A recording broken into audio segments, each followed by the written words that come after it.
पिया घरे। ए जी सुनो ताने,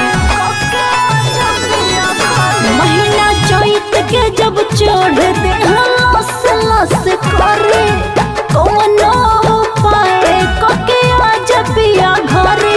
चैतावर में बड़ा हो पावर बा, चैतावर में बड़ा हो पावर बा। रोज खोजत जवानी कुछ और बा, रोज खोजत जवानी कुछ और बा।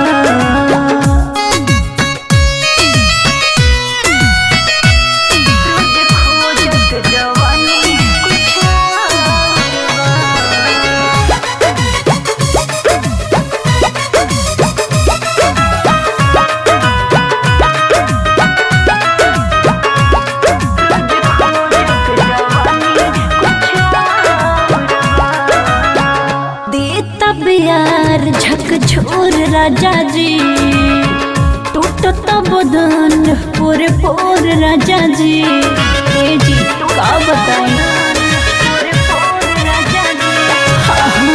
देता प्यार झकझोर राजा जी, टूटता बदन पूरे पोर राजा जी। तोहरे लाता सब कुछ निछावर बा, तोहरे सब कुछ निछावर बा। रोज खोजत जवानी कुछ और बा, रोज खोजत जवानी कुछ और बा।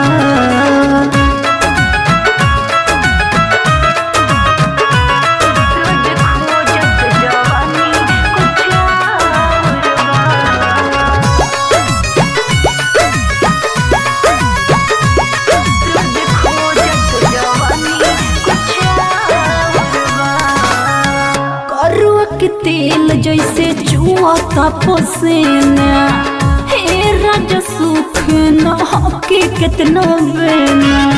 अरे का बताएंगे, करुआ के तेल जैसे चुआता पसीना, हे राजा सुख न हके कितना बेना। कैचा सरिता के घुमावत झूठे भावर बा, कैचा सरिता के घुमावत झूठे भावर बा। रोज खोजत जवानी कुछ और बा, रोज खोजत जवानी